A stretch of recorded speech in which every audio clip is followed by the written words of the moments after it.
Welcome back, friends, to Visions Veiled and Violent. In the last episode, the Zatis of the Blue Veil Troop defeated the monstrous Spider Queen that had given birth to the other arachnid abominations. Despite the warnings of my character, the level-headed barbarian, Adewale, the party insisted on pressing their luck in searching for more treasure. While the party was able to solve the riddle left behind by the necromancer in Moore's Head and collect the treasure that we had hoped to find, some in the party couldn't stop thinking that we should keep pushing further into danger. However, after destroying the eggs of the Spider Queen, Adewale drew the line at entering another still door. This one, adorned with the head of a gargoyle that spewed oily black smoke. Finally, getting the group to climb out of the well, the party returned to the carnivalle, where they drew more than a little attention with their new friend, Spider Robert, amplified by the shouts of Vesi, drawing everyone's attention to it. Perhaps it was naive to think that the tired Zatis would be able to focus on the mysteries already surrounding them, because just when they were set to figure out what to do with the unconscious man they had rescued from the cocoon, Adewale was approached by a gray-skinned man with a ritually scarred forehead who had warned that the barbarian's response to a question might determine who lives and who dies this day. Can you just say the dire warning? Yeah. Just a refresher on that would be awesome. So Adewale, to refresh, right as you had come into this triumphant scene of returning to the Carnival, this purple-skinned man with a ritualistic scar on his forehead Thanos had grabbed a hold of you and said, "Listen carefully to this warning, for what I say will determine who lives and who dies this day." Okay. Well, Adewale will have his hand reach back, holding the handle of his greatsword, just in case. And he'll look at this man who gave him this warning and says, "Well, what's the warning? Can't really heed a warning if I don't have a warning." You hear in the background the jubilation of the excited hanataz crowd, all swarming around Moore and Lathander and Jericho and Nevitz to celebrate their return.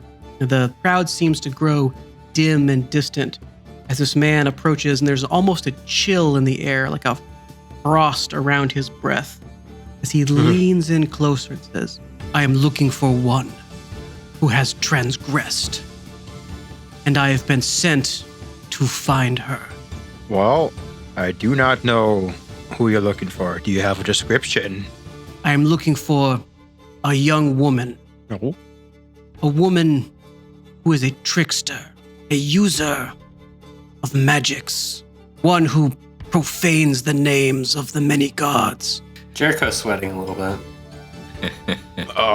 Do they know the rest of my friends? So I'm going to say, based on passive perception in the crowd, that the rest of your buddies are just enjoying the good vibes of everyone cheering their return, and the small children wanting to come and pet the giant spider. Yeah, they have not noticed your new companion here. Adewale will look back behind him for a second and grip the hilt of his greatsword, a bit tighter now, and draw it slightly. I know someone who has similar stature of who you're speaking about, but I don't think I can give them up. They are family. You see that the man's face grows hard, and you can almost see little flecks of frost forming on his skin, and there's almost a storm brewing behind his eyes, and a sense of raw arcane power building behind him. He growls, "I will not allow you to stand in the path of the unseen star, boy. If you know where Ira Zur resides, give her up, or I shall be forced to destroy you." Ira who? Ira Zur. She also calls herself Jayana. Adewale is going to twirl his greatsword around a little bit, grab it to where the blade's facing outwards towards the man, but not towards him per se, just out, and stab it into the ground, cross his arms, and I do not know the name, if I'm being completely honest with you, sir, but it's none of my friends. We don't have anyone by that name. As you put your sword in the ground, you see that the sense of cold starts to abate, and the storm that was going behind his pupils subsides, and the man crosses his arms over his chest. "That is unfortunate." Well, for you. I mean, It is rage out. unfortunate for the fate of this world, boy. I don't know what you want me to. I don't know what you want me to do. I hope you call me boy. Your naivety and inexperience is apparent. You need not explain it to me. I don't know who you're looking for, and I don't know how to help you. I think I know how you can. As he reaches out and puts a hand on your shoulder, and you feel this jolt go through you. All right. When you find her, I will know. What the? You just touched a kid, weirdo. Leave me alone. I'm 16. Go away. If I find her, I'll find her. But gosh, don't. So he takes a step back, taking his hand off your shoulder, and folds his arm over his chest again. So, I will wait here. Wait. Yeah, just like out of pure like annoyance, he just grumbles in giant tongue, and is like, "What does this have to do with me? Aside from the whole world ending, as you say." What do the gods have to do with any mortal? We are but pieces on the board of a greater game. Fair enough. Can I roll to see if Jericho notices what's going on right now? Sure, yeah, Jericho, give me an active perception check. Roll that enormous brick-sized d20. I actually have a brick-sized D6 now, so... You can roll that if you like, it just won't go as well. Okay. That's a 15.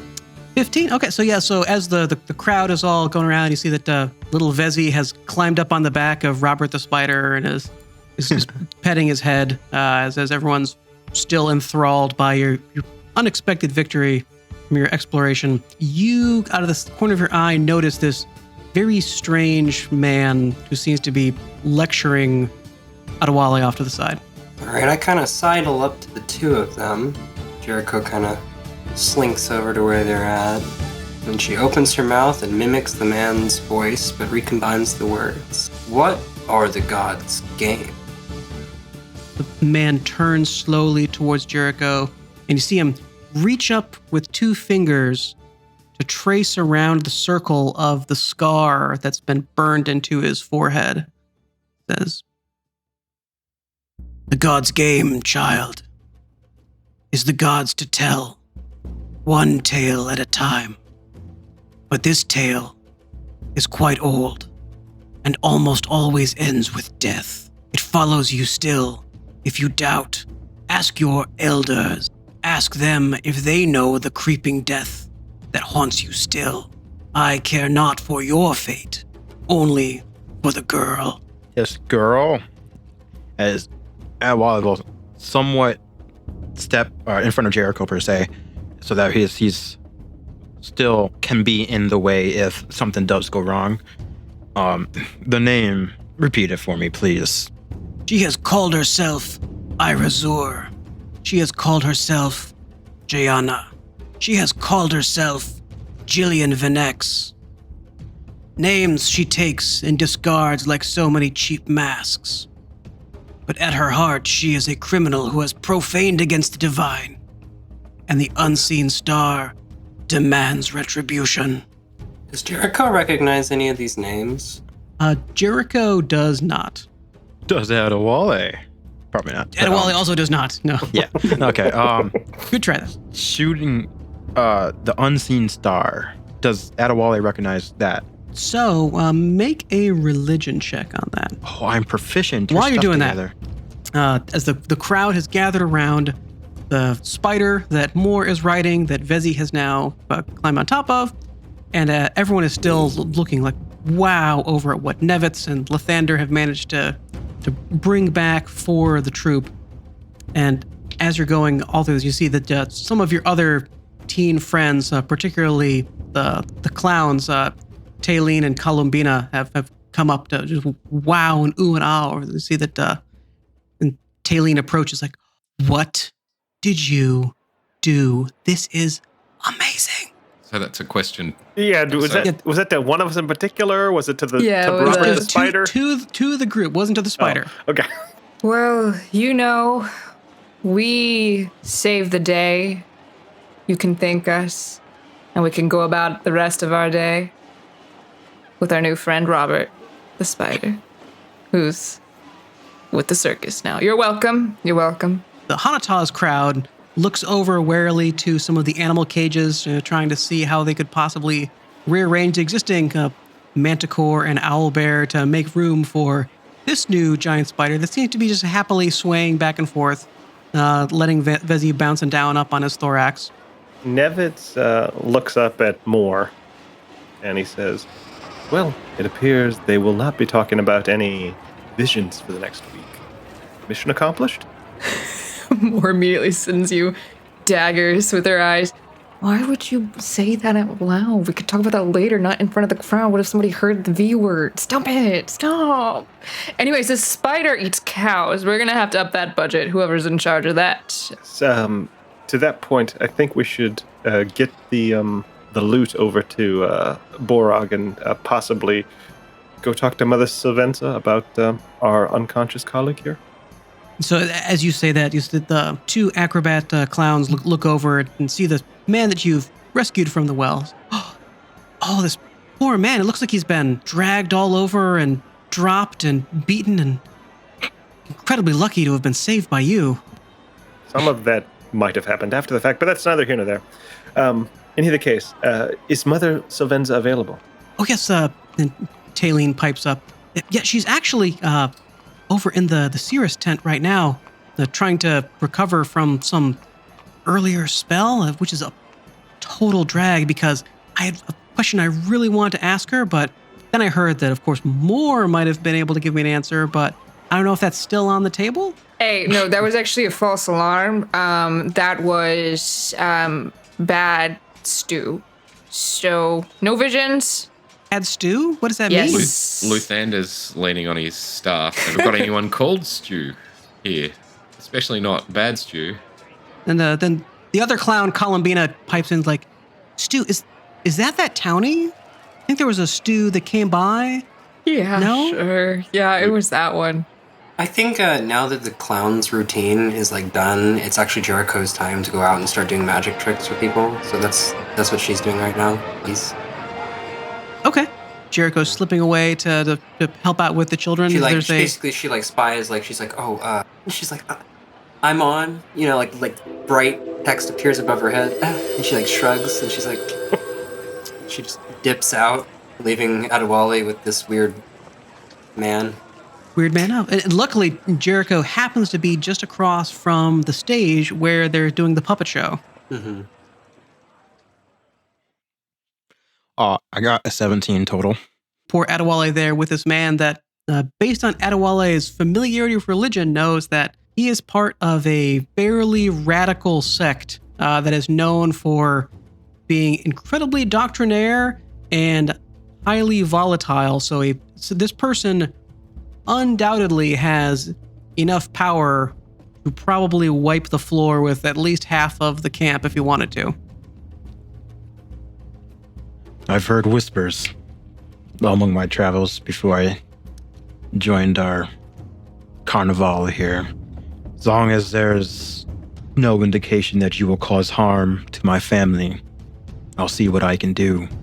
That is partially correct, boy. The man says as he just keeps his arms folded on his chest. I will see what you will do. No, I will see what I can do. How are you? No, I am correct. No, I'm correct. Whatever. No, I am literally correct. No, I'm literally correct. That is not the proper way to say that word. Whatever. I think while Jericho is like waiting to do like God bless you, Foxy. the pyrotechnics, for the puppet show, she's like she's got this little piece of paper. She's like jotting that symbol down that was on his head, like kind of trying to remember it. And then she like shoots a little firework out when one of the puppets like gets hit by a cannonball, and then goes back to scribbling. Nate, is there someone in the camp who would do healing aside from Mother Sylvenza? Would she be the person to go to for healing, or would I have asked Talyn if someone else was available? I don't know who the healer is for our group. So there's a number of people in the camp who can provide healing for you. Mother Sylvenza is one of them, but you would know that there's also a fair number of other folks. There's a resident druid, a resident alchemist who you could go to for healing if you didn't want to wait for the for all the seeing to go on at the fortune-telling tent. Nevitz does like to address issues, but he also knows his friend / pseudo-sister does not want to address issues. So I kind of assume that Moore would not want to go to Mother Sylvenza. So if there was anyone else who's more on the druidic side, I probably would have asked Talyn that side. Is so-and-so available for our Sudestan unconscious fellow? Unless you want me to have a verbal fight with Moore to try to get her to go to Mother Sylvenza. I just think that's going to be... Bring it on. 5 minutes of banter that's going to lead with Nevitz giving up. Moore's like, no, I can't. Don't have time. I have to wash my hair. Yeah. Don't let me stop you from getting in a fight, obviously.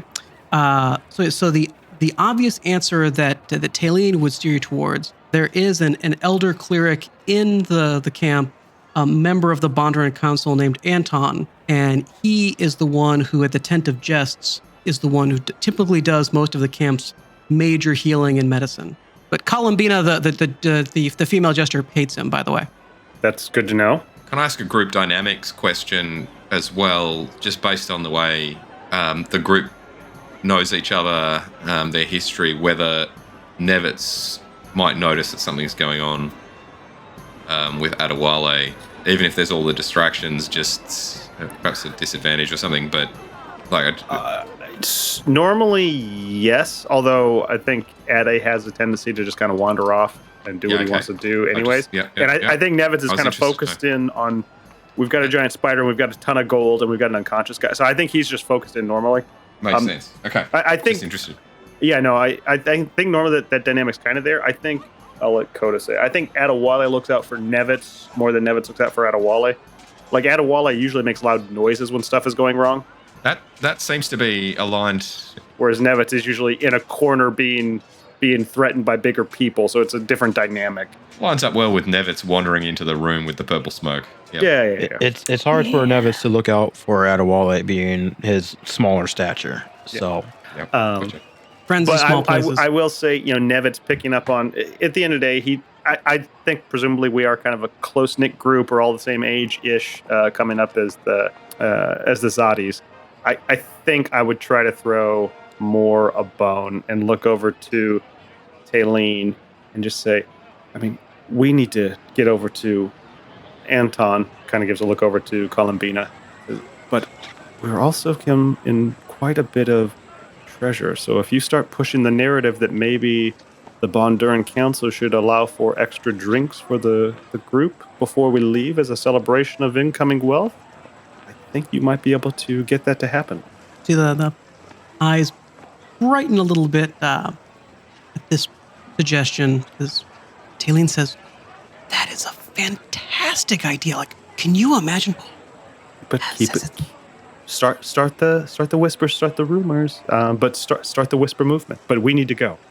Okay.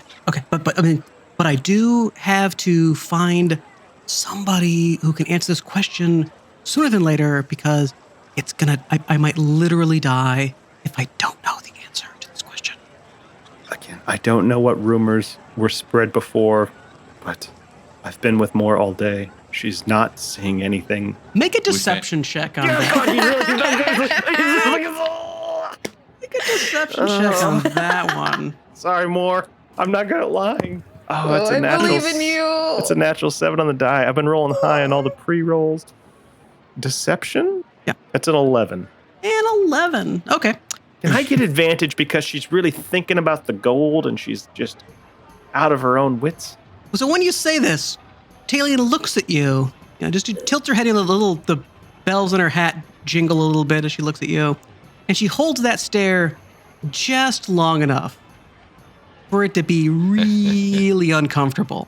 Uh-oh. Okay, Nevitz. I believe you. Hey, I think actually, Columbina is the best person, I think, to take you and Mr. Almost Dead Guy over to the Tent of Jest, because, she and Anton go way back. I'll help wrangle the spider in the back. Surely Lathander and Jericho and we can take care of that. Won't be a problem. It's fine. More. It's so fine. It's so fine. I'm so glad that it's everything's fine. We're all Moore, being so fine and honest to one another. Would you help me carry our unconscious friend over to Anton? And I'm sure Columbina can help us. Oh, I mean, I would love to, but I kind of, my ankle, I think I stepped on something when I was doing a tumble and just, really. But Columbina will totally help you out. Won't you, Columbina? And the other female clown, like, take him to Anton? Yeah, let's take him to Anton. That's a great idea. Oh, God. Okay. I just want, Nevitz really wants to get out of this conversation. Like, because he's getting rid of the longer the lie exists in his mind. Luthander, who's leaning on his staff through this entire, just relaxing. He's finally got his staff back. He's having a little bit of a clean. Says, it's Talyn, isn't it? Yeah. Yeah, it says Talyn, they're all very tired. We're all very tired. It's been a busy morning. Why don't we have a chat and we'll let the others get on with things? We have heard about people having visions. It's definitely, we've definitely heard the same thing, but her eyes go wide, like, oh. But we're not sure. We're not sure who's having them either. So let's swap notes. Why don't we swap notes and let the others carry on, because we might be able to figure it out. Yes, because as you've been spraining your ankle, practicing your routines, again, we've been gathering gold for the hanataz and bringing back quite a tale. So, you know. Did you see Talion's whole expression, Bryce's? That sounds like the best plan. The best plan that I've heard ever since we've come to this town. What a great plan. All right, Lathander, let me know where's a good place for us to swap notes. We've a lot of notes to swap. And Columbina, you've got this, right? You see that the other clown's like, as she helps get the guy situated back on the spider so that the spider can help haul him over to the tent. Lots of notes. Goody. So many. All the notes. I'm looking forward to all of these notes. I mean, and with that, I think noticing that now for the first time, now that he's not trying to tell a lie, which is impossible for Nevitz, apparently, canonically, noticing that both Adewale and Jericho are not present, he would just kind of fire a dart of flame. What's my cantrip? He'll do a firebolt into this guy, purple firebolt, so they know it's me, and just hopefully that they can come down to where we're at and help us carry the body, because I think Adewale can carry the body better than Nevitz and more. Yeah. Okay, I'm at a negative strength. I don't know about you, but Yep, I'll compete with you for negatives. So yeah. So okay. Yeah, I shoot up just a purple flare trying to get the group back together. Mm-hmm. Yeah, the puppet show's wrapping up, so I waltz over. Right. And so as the puppet show wraps up, and you see that the children cheer. There's two hanataz children, a little boy with green hair and a little girl with purple hair, who say, "Yay, Jericho's the best! Like we should keep playing." As they both pick up two fairly sizable sticks, like about maybe like a foot long, like good thick ones, and begin really aggressively fencing one another, just wailing away. All right. All right. I feel Jericho just let that happen.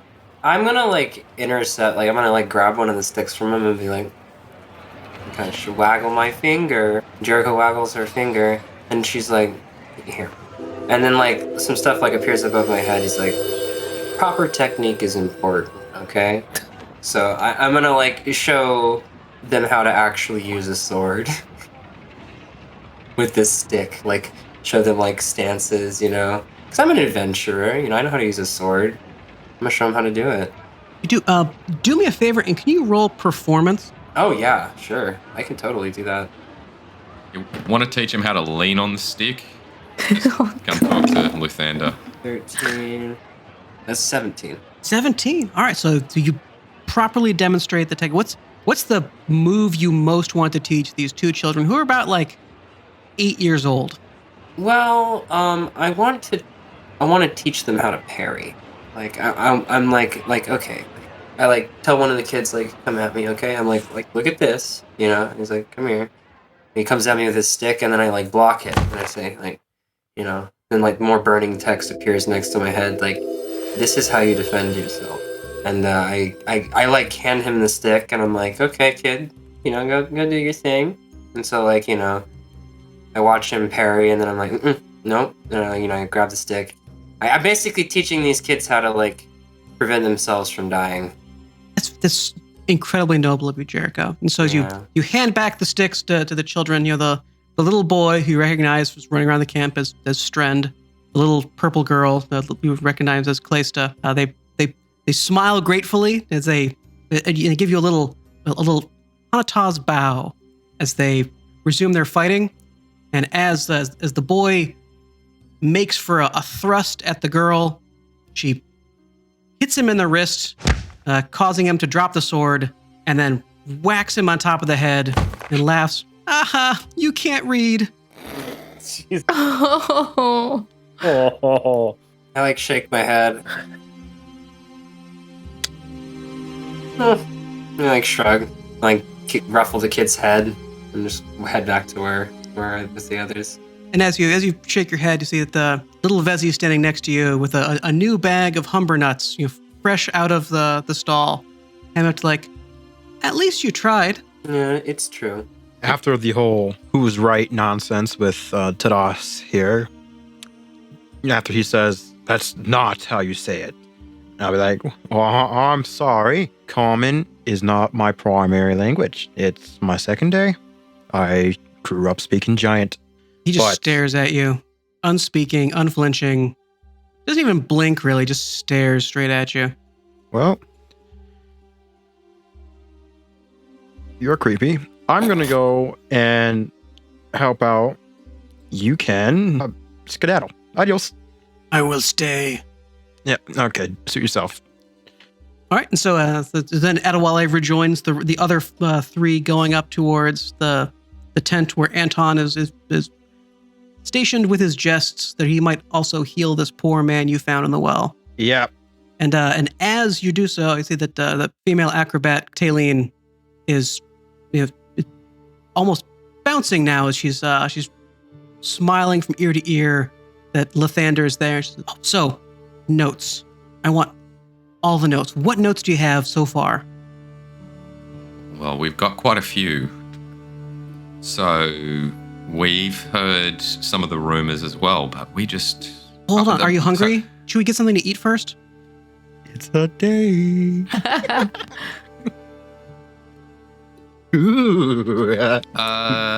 Maybe later. Let's just confirm. I mean, it is almost lunch. Did you already have breakfast? I did, yes. Not hungry at the moment. Maybe later. Later, yeah, of course, later. I love later. Later is one of my favorite things. Wow. She is so into him. Oh my god. This is not what I expected. Okay. I'm not saving more again. So meanwhile, you have the other four of you have this, you are walking with Talyn towards the tent as this unconscious man is slung across the back of a giant spider, and Columbina is whistling to herself as she twirls one of the ends of her jester's hat, and it's like, well, I mean, that was maybe the stupidest way for things to work out, but they worked out. So what's the story? Where'd you find the spider in this guy? That's crazy. But Columbina looks towards more and says, oh, by the way, I know you don't have visions.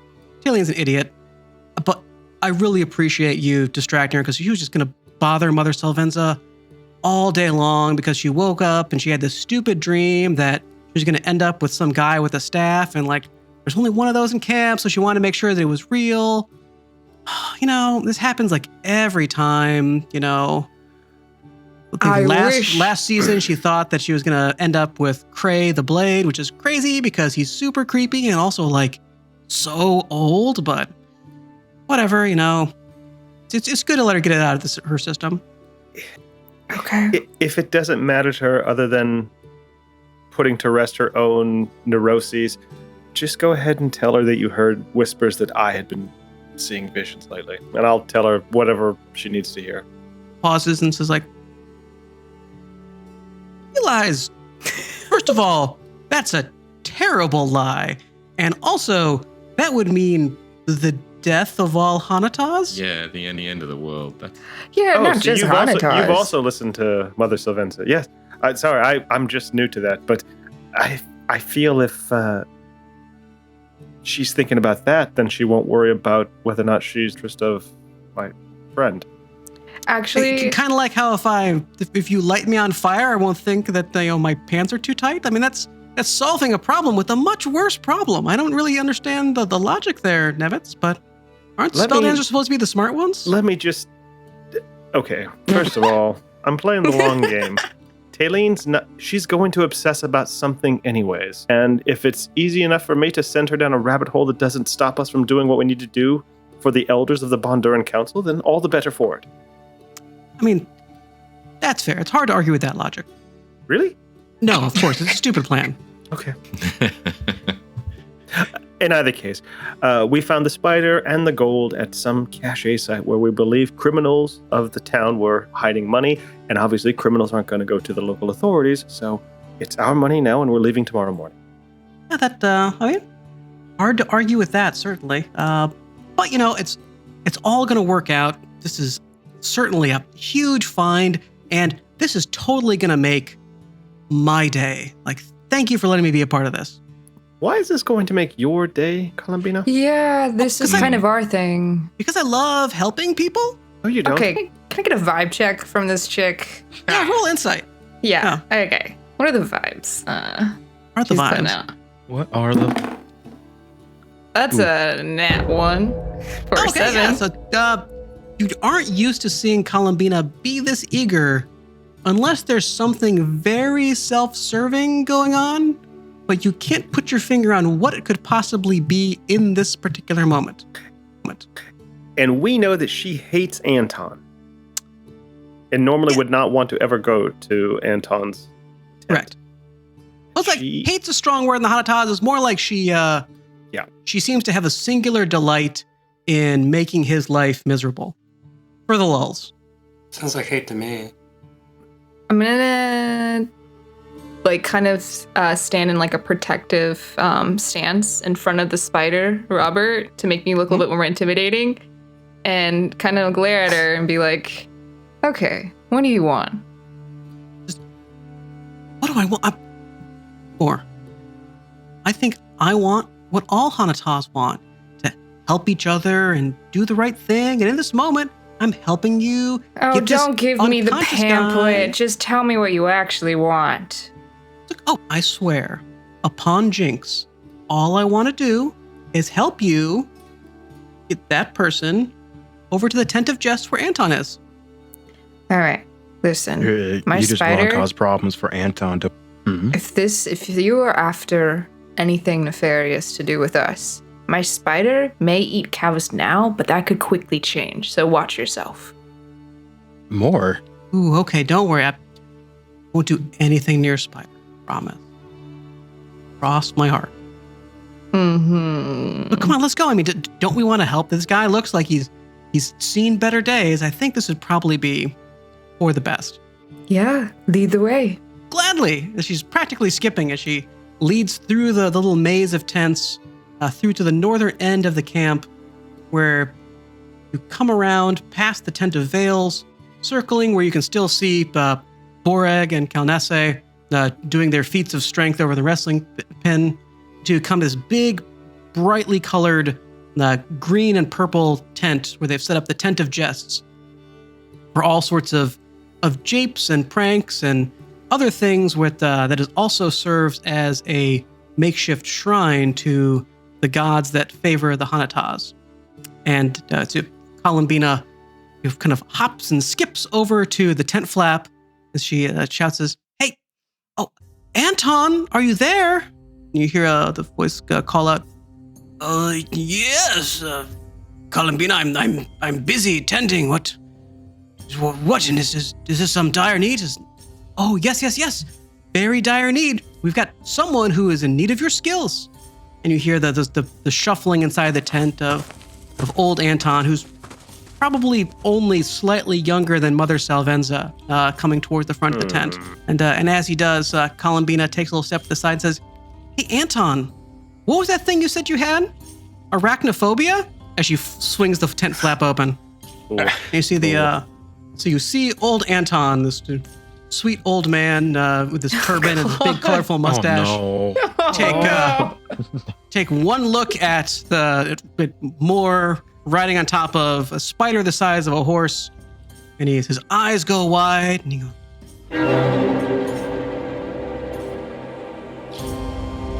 clutches at his chest. No. Mouth forms a perfect O as he goes woof into the straw in front of you. Oh my god, did we just kill him? Oh my god. Yeah, I mean, Nevitz. No, she killed him. Nevitz runs up and flips the body. Is he breathing? Is he unconscious or is he dead? Did we heart attack or faint? Medicine check. Oh, that's how you get me. Okay. 15. 13 on the die. Up, he's still breathing. Columbina, you've been more than helpful. Please And she leave. just snorts, is cracking up, like doubled over with laughter. Like, oh, did you see the look on his face? Oh, that was perfect. Oh, thank you. You guys are the best. Seriously, like Adewale they couldn't is have picked definitely better laughing Zotties. alongside her. Columbina, I just want you to know I wasn't bluffing. I have the vision. The end is coming. And Nevitz looks back and starts trying to bring back Anton. Pride fills Moore's eyes at that line. Abruptly, Anton sits up. Yeah, and Nevitz makes sure to put himself between Anton's face and the giant arachnid. Yeah, I'm scooting Robert back away from the entrance of the tent. But for the record, Moore is hiding behind Nevitz on this one. As she basically. is wont to do. Yeah. Anton, look at my face. I just want you to know, we were not aware that you had a very sensible phobia against arachnids, but the creature behind us is a pet and ally of Moore, and it will absolutely not hurt you. And the only reason we are using it is because he carried a body here who needs your medical attention. So he slowly picks himself up, picking pieces of straw off of his fine vest. And Nevitz is prestidigitation, like getting me all cleaned up. Yes, but please bring this poor man here. Let me go and fetch my candles to begin a ritual to heal this poor fellow.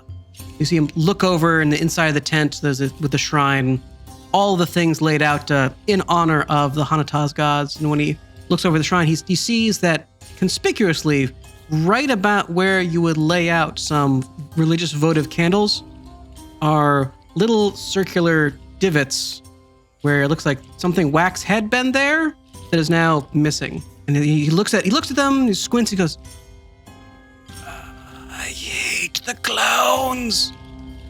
Could have been worse. Try working with Vesi for a day. Is there anything we can get you to carry out your inspection? Yes, I can channel the power of the divine. The three that favor us can flow through my hands to heal this man if I have my candles. I'll just ask the GM out of... Would we know either where candles are stored or how we can go and get them? Actually, do I have them in my inventory? Or are does these apparently I'm magical on a- candles or regular candles? Well, apparently I'm on a date, so I might need candles as well. So if you find them, let me know. And so you know that these candles are specifically for the shrine, and so they should be here. It looks like, based on the impressions in the table, where there's a little telltale circular ring of wax, that someone swiped them like right when your back was turned. Do I know where the clowns are at? I'm probably buddies with them, right? Yeah, actually, Foxy, is Jericho in with us, or is she I think watching I was the tagging date? along. Okay, I Yeah, thought Jericho so. was Okay. there. Yeah, I mean, I guess I would just kind of look up to Jericho for. Did you see Columbina take them? I don't think I did. Give me a perception check there, Jericho. All right. And that's 5. 18. 18. So as you look around, you see that in the frantic rush of Anton doing the faceplant and getting the injured man off the spider and trying to figure out what was going on, Bina's gone. And just like a little text appears above my head. Columbina took them. Anton, is it okay if we leave this gentleman in your care, and we are going to go and find your candles, and we are going to bring them back? Please don't leave the spider. No. We'll take the spider. Do you have a secure location here? What do you mean? I mean, we are carrying a lot of money, and considering people are stealing candles, I'd rather not be walking about with it. Oh, I certainly wouldn't want anything like that in here. There's too much foot traffic. If you can find Brian or Cray, they have access to chests with locks. They could help secure your things. Thank you. That's perfect advice. If you can please watch over this gentleman, we are going to take this spider away from your presence, and we are going to take care of some business and be back with your candle. Oh, bless you, small one. I am glad that you are with us because your compassion is like a drop of rain in the endless desert of those mother of clowns. They're a curse upon my hide. Oh, my eye. The patience you show to all of us younger folk is a gift in and of itself. Stick with them. They will eventually stop being the snarky bitches that they are. I know it. Thank you. He pats your hand. And, on the exact opposite side of the camp, Talyn is just fawning over everything that Lathander says. Every comment that he can think of, she agrees with wholeheartedly. She's like, so I wanted to know, like, the staff. What's up with that? We don't Hey, want to staff know. bro. Wait. Phil, is Luthander aware of what's going on? Oh my gosh. Is he? Is he? Luthander is only, 16? Yeah. Probably picking things up. Some of the early comments would have set the alarm bells ringing, I think. He's picking up the direction this is going. And Nate did just describe that as fawning. I did, yes. Yeah. I think most teenagers are perceptive once it falls into fawning territory. Luthander's.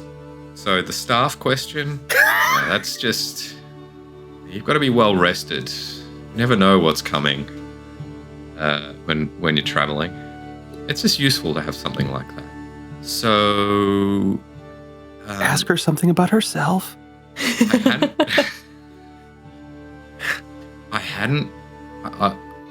I kind of exaggerated when I said that we'd heard something about visions, but it'd be great to hear a little bit more about what rumors you've heard, because we've been away for a better part of the morning.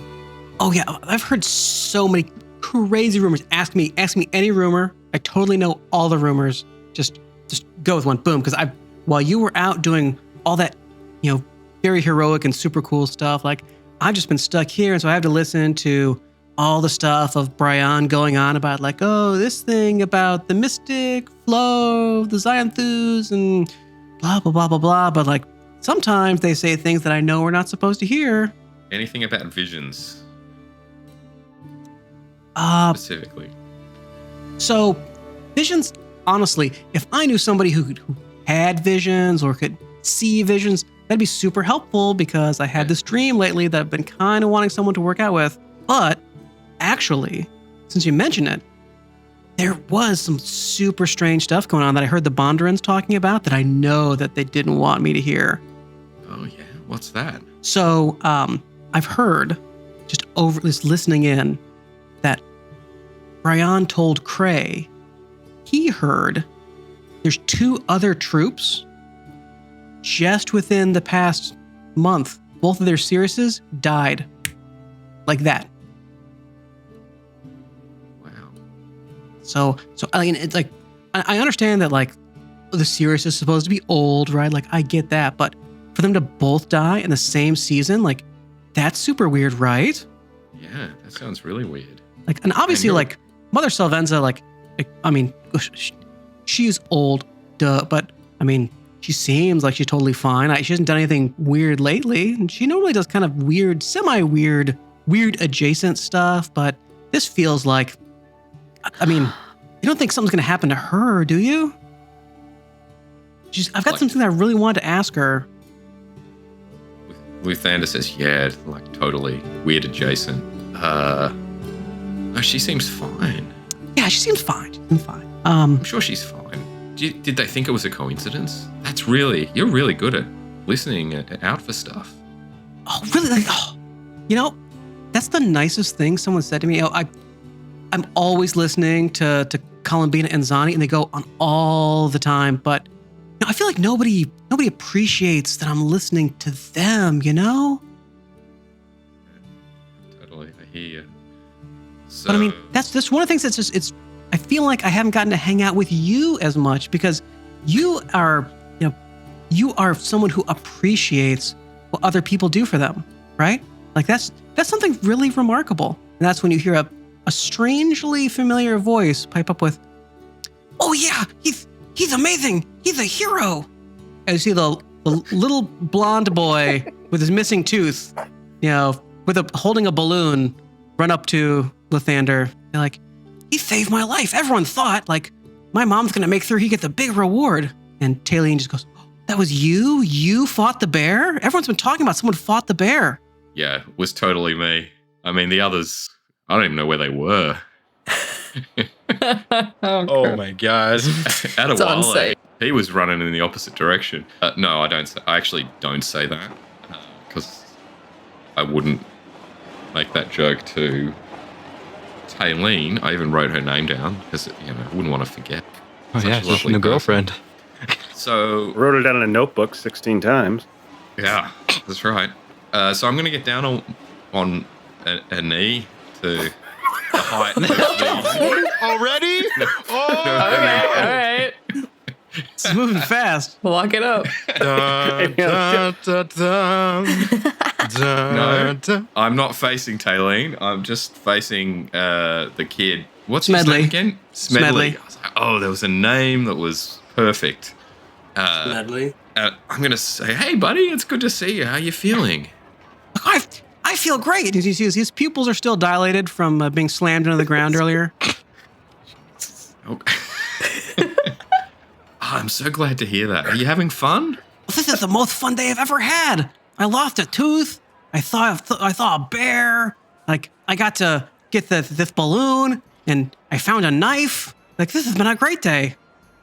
Oh, you found a knife. What knife? Oh yeah, did you find?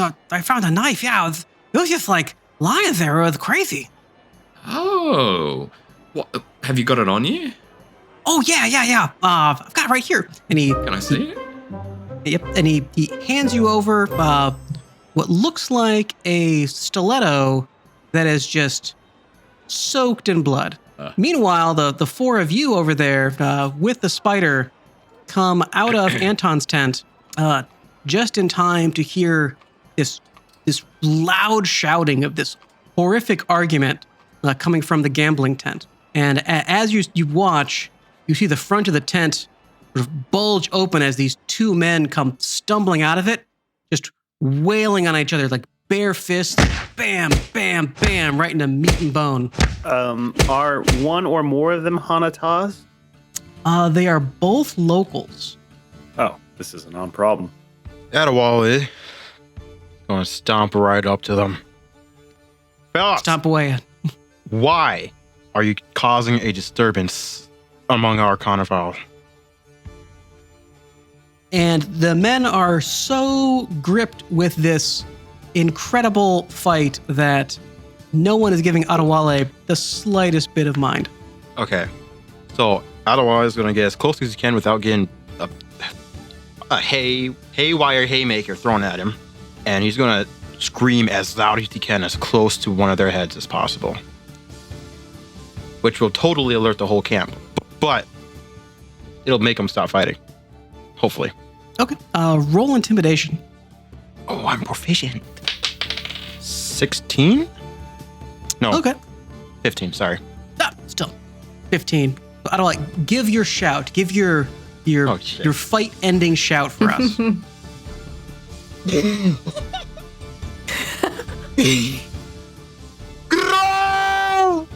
Is that a Wookiee? Kind of sounded like it. I think I cut out, but we're gonna go with that. We're gonna go with that. There we go. Okay. And so you see both of the men, like, they break apart in their grapple, one with a huge shiner, the other guy looking like his jaw might be slightly knocked out of kilter. Both their knuckles all bloody and raw as they just are gasping for air. I will ask again, quieter this time. Why are you causing a disturbance in our carnival? You see that the one man who's a little shorter and stockier with a reddish beard point his finger over and say, because that man, that scoundrel, stole my money. And you see the other one, the distinctive orange skin of a Sarth, the people who are known for their ability to cut flow stones, spits blood on the ground and says, a fine lie from this one. You stole my money. And he's like, that's impossible. If I stole your money, then how come I'm broke? You took my coin purse. You thieving bastard. As they buck up to get ready to fight again. Hey, no. There's a very easy answer to what happened to both of you. Are you ready to hear it without causing another scene? And Adewale will stiffen up and bulge his muscles as much as possible, because I will end it. You see that the two men sort of pause their fray and look warily over in Adewale's direction, like, all right, big man, what's your theory? You both were pickpocketed by someone else entirely, and they got away. And as Adewale is trying to reason with these fellows, Nevitz, you feel a hand on your shoulder. Yeah. And you turn to see this smiling woman with platinum blonde hair looking down at you. Hello there, fellow. I smell coin, and I am very good friends with people who I can smell coin on. I'm Jillian Vanex, and I think the two of us can become very good friends. And that's where we'll pause. Can we double date? Is there time for that? That's where we'll pause. No. Hey everybody, thanks for joining us on Visions, Veiled, and Violent, a D&D actual play of Gooey Cube's Darkest Dream adventure from the Red Star Rising campaign. Check out their amazing content at gooeycube.com. Also, a special thank you to Tabletop Audio for providing the fantastic music that accompanied this episode. As ever, please like, rate, and subscribe to us wherever you get your podcast, and if you can, help us out at the Patreon by supporting us at the $3 tier. We hope to continue to share our collective storytelling with the community, and that's all made possible by your support. So please, tell your friends. Heck, tell your enemies if they like fantasy roleplay.